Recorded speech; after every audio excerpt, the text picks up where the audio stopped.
For all the latest reviews, interviews, and everything entertainment in Tamil, Kannada, Malayalam, and Telugu, subscribe to Film Companion South now. On my way to the theatre today, I wondered, of late, what kinds of films have I been okay with having a runtime of about 2.5 hours or more, and truth be told, relationship drama couldn't make it to the top 3.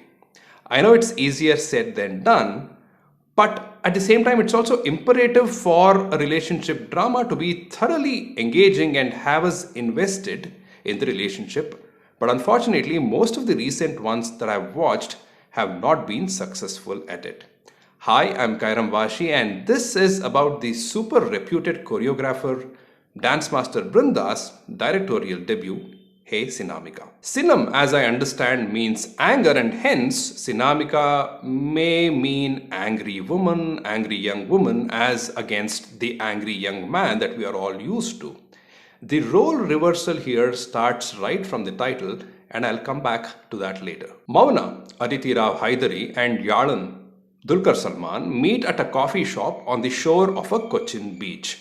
The conditions are overcast and soon there's a storm, and thanks to Mauna, both of them escape the storm by taking shelter at a blind spot. But how did Mauna spot the blind spot? Of course, because she's a paleotempestologist. Yeah, go ahead, Google it. Absolutely no time is wasted. Right at that blind spot, they fall in love with each other, get married, and are now in Chennai. All of this happens within a Govind Vasantha song, the tune of which is from Thaikudam Bridge's Fish Rock. It's now 2 years since the marriage, and the breadwinner of the house, Mauna, cannot stand her house husband, Yalan. For her, he's a good man, but he talks too much, asks a lot of questions, and also nags her about the kind of food she has to eat. All in all, with him around, she has no freedom. What's next? She wants to be separated from him, for which she seeks the help of a relationship counselor, Malarvili, played by Kajal Aggarwal. What ensues is a story of jealousy, mistrust, trust, regret, repentance, and union.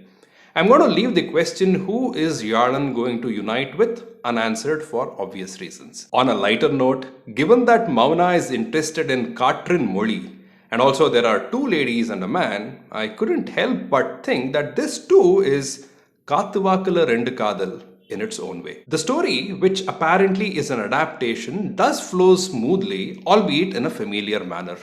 The framing, the colors, the costumes are all pleasing to the eyes, but a tad bit overdone and unnatural. I'd like to specifically call out one shot that I thought was framed very well. The camera is like a fly on the wall at a height, watching Yalan, the pensive Yalan, who's sitting on a chair, because by then he has witnessed Mauna's darker side. Mauna enters through the door like a shadow and yet asks Yalan as to why he is sitting in the dark. The way in which the songs are picturized and choreographed is enjoyable, and I would recommend a repeat listening of Govind Vasantha's songs.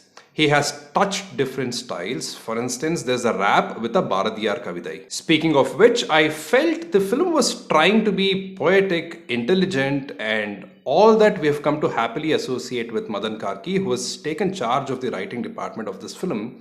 However, quite a good lot of it didn't feel actually organic. For example, one of Mauna's problems with her husband is that he cannot keep quiet.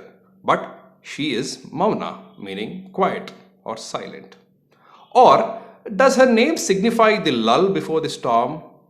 Regardless, such poetic linkages did seem obviously done. Another example would be of Yalan smashing the vase kept on the table while telling Mauna that she has smashed his life to pieces.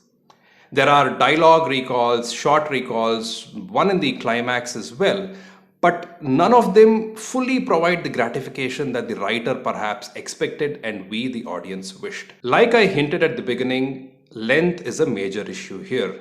There is a Yogi Babu scene which didn't work for me at all. While I did not dislike any of the songs, I did feel it was one too many. And I felt all of this time could have been more effectively used in having scenes which drew us closer to the characters and the drama. Honestly, there's not a lot for Dulquer to do as Yalan, but nevertheless, he's one of the reasons we sit through the film. I'm curious to know what had him choose this role, not because it's a bad role, but it's mostly one tone and he's almost never vulnerable. Now, going back to my role reversal point. This is a story where Aditi's character Mauna is the protagonist and hence the title. Mauna slightly reminded me of Karti's character in Kaatru. She can be toxic and does what men usually do in our films. Also, not to forget, the hero in this film is a house husband. And the role reversal is seen behind the camera as well, obviously starting off with the director, Brinda, DOP Preeta Jayaraman and editor Radha Sridhar. I wish them all more power. Overall, this is a debut that definitely cannot be written off. However, I only wished this eye-pleasing film was soul-stirring too.